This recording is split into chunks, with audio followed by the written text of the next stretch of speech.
The news broke like a thunderclap through the bustling city of New York. Millionaire's daughter needs a miracle to survive, only 3 days left.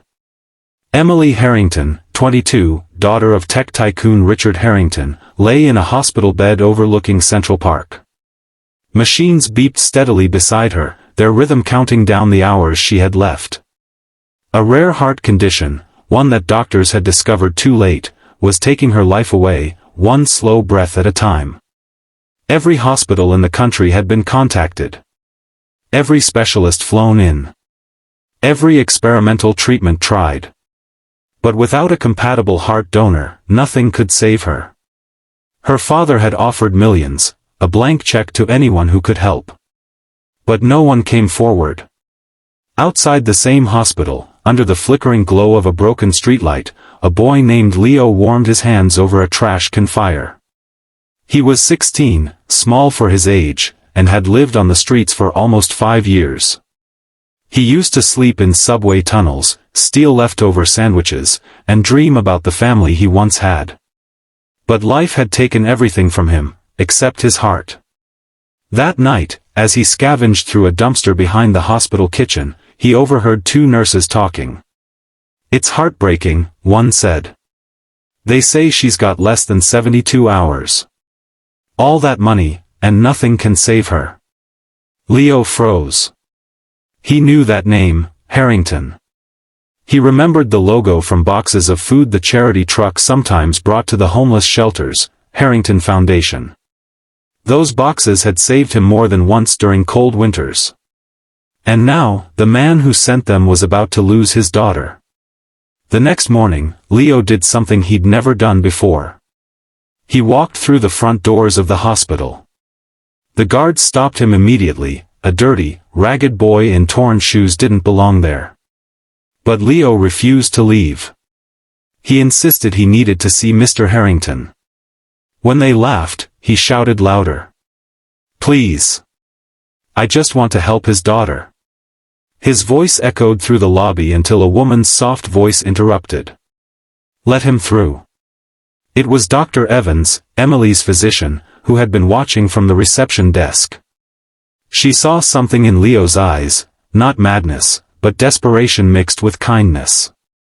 In her office, Leo told her everything, about how he'd been saved by the Harrington Foundation, about how he couldn't just watch their daughter die when they'd once fed him. Dr. Evans smiled sadly. "That's noble of you, son.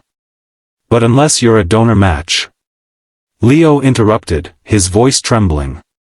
"Then test me." She hesitated, but something in her heart told her to do it. Hours later, she stared at the results in disbelief. Perfect match. Against all odds, Leo's heart was compatible with Emily's. But there was a problem. Emily's condition was so severe that she needed the transplant immediately, and Leo's heart was the only one that could save her. He was too young, too healthy, too alive. When Dr. Evans explained what the procedure meant, Leo went silent. "You'd die," she whispered. "You understand that, don't you?" Leo looked down at his scarred hands, hands that had stolen food, fought for survival, and searched trash cans. Then he looked up, tears shining in his eyes. "If she dies, it's like all the good this city ever did for me dies too. Maybe this is how I give it back." Dr. Evans tried to reason with him, but Leo had already made up his mind. He wrote a letter, short, simple, and painfully pure. "For the first time in my life, I can save someone. Tell her to live enough for both of us." Richard Harrington was called to the hospital that night. When Dr. Evans told him what the boy intended, he broke down for the first time in years. "No. There has to be another way," he whispered. But Leo smiled faintly from his bed. "You once saved me, sir. You just didn't know it." The next morning, the surgery took place. It was long, delicate, and silent, the kind of silence that hangs heavy with both hope and heartbreak. Hours later, Emily's heart monitor beeped steady and strong. The transplant was successful. But in another room, Leo's monitor went still. Weeks passed before Emily woke up. Her first words were to ask who had saved her. Her father hesitated, his voice breaking. Someone who didn't even know you, but said you once saved him. When she learned the truth, she wept, not just for the life she'd been given, but for the boy who'd given his away. She visited the small grave marked simply, Leo, a heart too big for the streets. A year later, the Harrington Foundation opened a new program, Leo's Home, a shelter for homeless youth that provided education, meals, and medical care. Every door had a small plaque with Leo's quote engraved on it. "Kindness is what makes us human."